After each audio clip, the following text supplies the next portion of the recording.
ছানামুখী মিষ্টির অপূর্ব স্বাদের দেশ আমার বাউনবাড়িয়া। আবার তুচ্ছ বিষয়ে ট্যাটা নিয়ে মাঠে নামার দেশও কিন্তু ব্রাহ্মণবাড়িয়া। আমি এখন মাননীয় সংসদ সদস্য রুমিন ফারহানা ব্রাহ্মণবাড়িয়া 2-কে তার সিদ্ধান্ত উপস্থাপনের কক্ষে বক্তব্য রাখার জন্য আহ্বান জানাচ্ছি। সময় 3 মিনিট। মাননীয় স্পিকার, আপনাকে ধন্যবাদ। মাননীয় স্পিকার, মেঘনা আর তিতাসপাড়ের দেশ ব্রাহ্মণবাড়িয়া, ওস্তাদ আলাউদ্দিন খাঁ কিংবা শচীন দেব বর্মনের দেশ ব্রাহ্মণবাড়িয়া, কীর্তন আর বাউল গানের দেশ ব্রাহ্মণবাড়িয়া, ছানামুখী মিষ্টির অপূর্ব স্বাদের দেশ আমার বাউনবাড়িয়া, দিগন্ত জোড়া হাওড়ের দেশ বাউনবাড়িয়া। আবার তুচ্ছ বিষয়ে ট্যাটা নিয়ে মাঠে নামার দেশও কিন্তু ব্রাহ্মণবাড়িয়া। মাননীয় স্পিকার, বাংলাদেশের শিল্প সাহিত্য সংস্কৃতির রাজধানী বলা হয় ব্রাহ্মণবাড়িয়াকে। এই মাটিতে একদিকে যেমন সুর সম্রাট ওস্তাদ আলাউদ্দিন খাঁ বা শচীন দেব বর্মনের জন্ম হয়েছে, তেমনি এই মাটিতে জন্ম নিয়েছেন ধীরেন্দ্রনাথ দত্ত বা অলি আহাদের মতন সংগ্রামী চরিত্র, যাদের কল্যাণে বাংলা আজকে আমাদের রাষ্ট্রভাষার স্বীকৃতি পেয়েছে। মাননীয় স্পিকার, আমার নির্বাচনী এলাকা ব্রাহ্মণবাড়িয়া 2-এর অন্তর্গত আশুগঞ্জ একটি শিল্পনগরী।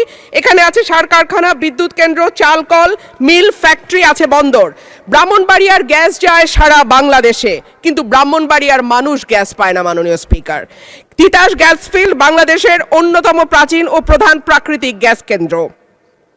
1962 সালে আবিষ্কৃত এই গ্যাস ক্ষেত্র থেকে বর্তমানে 22টি কূপের মাধ্যমে দৈনিক প্রায় 325 মিলিয়ন ঘনফুট গ্যাস জাতীয় গ্রিডে সরবরাহ করা হচ্ছে। 1991 সালে সরাইল উপজেলার সদর ইউনিয়নে গ্যাসের সংযোগ দেয়া হয়।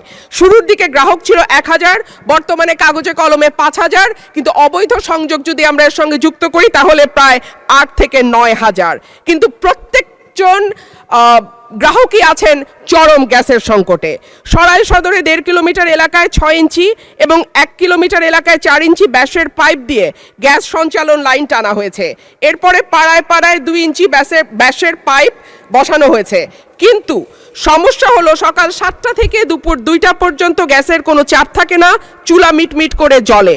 এরপর মন চাইলে গ্যাস আসে 1 ঘন্টার জন্য, তারপরে আবার রাত পর্যন্ত গ্যাসের কোনো খবর নাই। দেশে গ্যাসের সংকট আছে, তার উপরে শীতকালে গ্যাসের চাহিদা আরও বাড়ে। অন্যদিকে আছে অবৈধ সংযোগ। Bakhrabad gas transmission and distribution system limited Brahmanbaria কার্যালয় থেকে জানানো হয়েছে, লোকবলের অভাব সহ নানা সংকটে তাদের তদারক করা পুরোপুরি সম্ভব হচ্ছে না।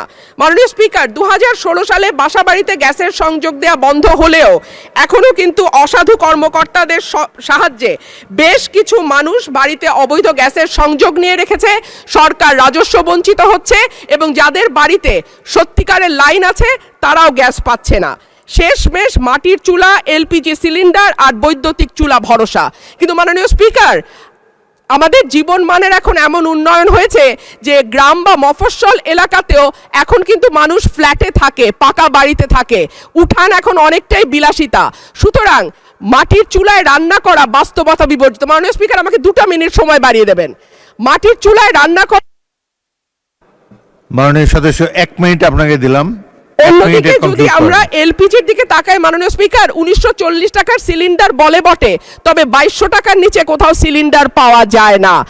আর আমরা যদি বিদ্যুতের চুলার কথা বলি তাহলে বলতে হয় ঢাকা শহরে 1-2 ঘন্টা লোডশেডিং থাকে, কিন্তু গ্রামে সেটা 14 ঘন্টা পর্যন্ত গড়ায়। সুতরাং গ্যাস ছাড়া আমাদের আসলে এই মুহূর্তে সত্যিকার অর্থে চুলা জ্বালাবার মতন জ্বালানি নেই।